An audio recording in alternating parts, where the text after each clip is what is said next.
Assalamualaikum warahmatullahi wabarakatuh. Hai pemirsa Yubion TV, apa kabarnya? Semoga kita semua dalam keadaan sehat nih pemirsa.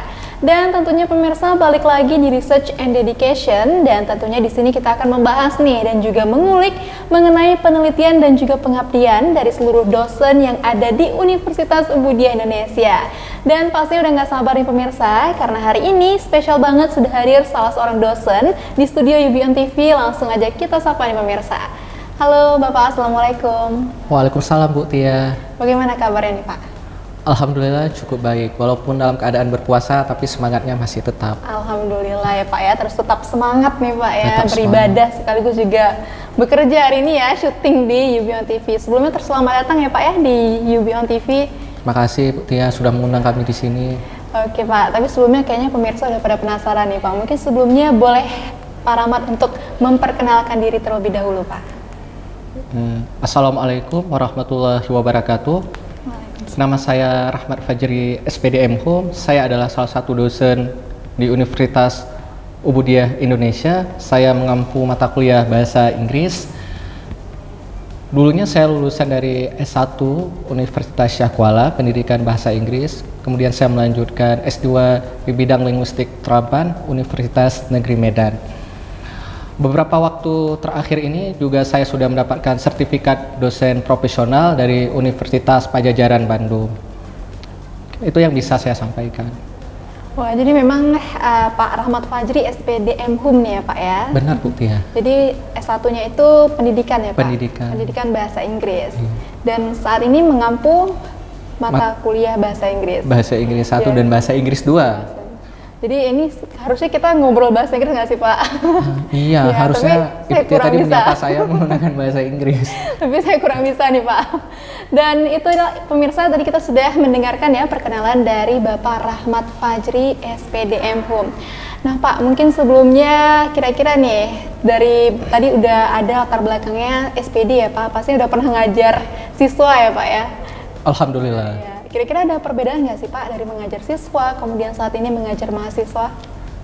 Secara umum tidak ada perbedaan, karena yang dididik adalah peserta didik, tapi dalam beberapa hal kedewasaan yang mempengaruhi barangkali, tentu di mahasiswa itu dalam proses remaja menuju dewasa, tentu lebih mudah bagi kami pengajar untuk menyampaikan materi-materi. Tetapi juga bukan berarti di SMA itu sulit, tapi ada beberapa hal yang memudahkan kita di universitas. Iya, karena kalau kita ngelihat juga pastinya waktu SMA kita pribadi ya Pak ya, itu pasti kayak masih ngerasa belajar tuh kayak sesuatu yang membosankan ya. Beda kalau udah jadi mahasiswa, jadi kayak punya keharusan gitu ya Pak untuk belajar ya. Benar, karena orientasinya berbeda. Misalnya di SMA itu orientasinya lebih guru untuk menyampaikan pelajaran tersebut atau materi tersebut. Tetapi di perkuliahan utamanya mahasiswa harus aktif, dengan kata lain mereka harus mencari materi, bahan, dan lain sebagainya. Jadi dosen itu hanya sebagai fasilitator. Jadi memang harus benar-benar mahasiswa nih yang aktif ya Pak ya, karena pastinya kalau kita lihat zaman SMA gitu ya Pak ya, pastinya kayak guru yang memberikan banyak gitu. Dan sini mungkin tantangan tersendiri ya Pak ya, menjadi seorang dosen gitu ya. Benar Bu Tia, memang banyak tantangan untuk menjadi seorang dosen. Apalagi kami ini kan masih baru ya, masih beralih dari guru dulunya yang pengalaman ada beberapa sekolah kami ajarkan, sekarang sudah menjadi dosen. Tentu ada peralihan, masa peralihan ini menjadikan tantangan sendiri bagi kami. Ya Pak ya. Mungkin kira-kira udah berapa lama sih Pak Bapak berprofesi sebagai seorang dosen? Di Universitas Ubudiah Indonesia saya sudah berprofesi sebagai dosen sekitar 6 tahun lebih kurang. Sudah cukup lama ya Pak ya? Relatif ya, relatif lama sedikit, tidak terlalu lama. Ya Pak, di sini Bapak mengajarkan bahasa Inggris ya Pak ya, bahasa Inggris di orang Indonesia, terutama sebagian besar orang Aceh nih Pak. Mungkin ada tantangan nggak sih Pak mengajarkan bahasa Inggris gitu, apalagi kan kalau mungkin sekarang ya, mungkin udah banyak ya orang yang aware terhadap belajar bahasa Inggris, tapi kan juga masih banyak ya, apalagi dari daerah-daerah gitu yang masih sama sekali masih awam terhadap bahasa Inggris. Mungkin ada tantangan nggak sih Pak? Iya, itu menjadi salah satu kendala bagi kami pengajar, terutama yang mengajar bahasa Inggris, di mana sosialisasi pembelajaran bahasa Inggris ini masih kurang. Tetapi dengan perkembangan ilmu pengetahuan teknologi, semua sekarang diakses lebih mudah, bisa menggunakan aplikasi, bisa menggunakan YouTube, dan aplikasi lain yang ada di Android itu memudahkan bagi sebagian masyarakat yang curiosity-nya, rasa ingin tahunya besar, mereka bisa memperoleh sendiri. Tetapi juga di sisi yang lain, karena bahasa Inggris ini adalah bahasa internasional, kebanyakan orang tertarik.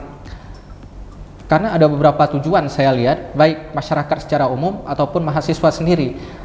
Ada yang ingin bekerja ke luar negeri, ada juga yang ingin melanjutkan kuliah, baik itu di tingkat S2 dan S3, dan itu kan membutuhkan bahasa Inggris.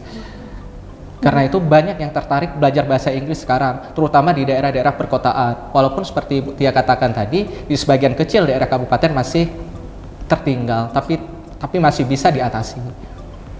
Karena memang kalau untuk kita lihat sekarang ya Pak ya, kalau nggak bisa bahasa Inggris tuh kayak semakin susah gitu ya Pak ya, karena di berbagai, baik itu lowongan pekerjaan, kemudian juga berbagai event yang harus diikuti itu mencantumkan harus lancar berbahasa Inggris tuh Pak.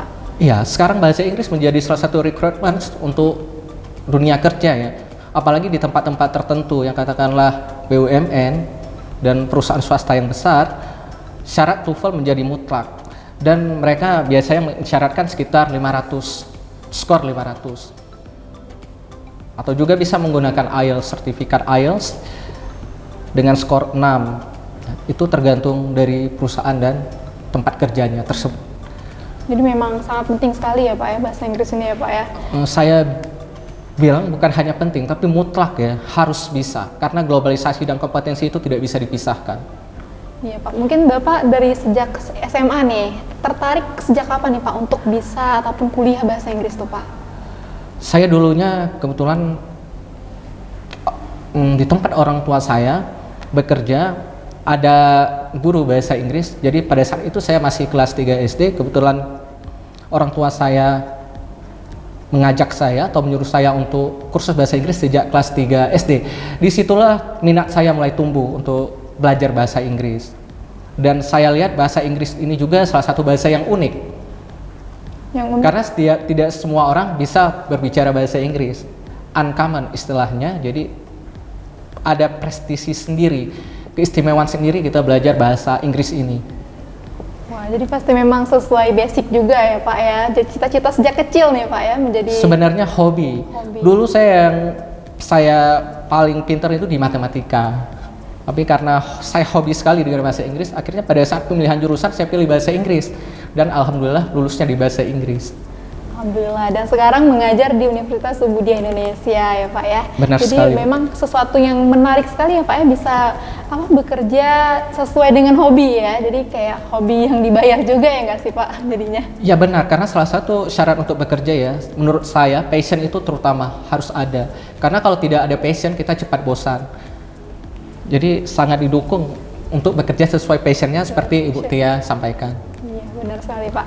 Dan pastinya kita masih akan ngobrol nih Pak mengenai penelitian dan pengabdian yang sudah Pak Rahmat lakukan nih Pak ya sebagai seorang dosen di Universitas Ubudiah Indonesia. Tapi pemirsa sebelumnya jangan kemana-mana, tetap bersama kami.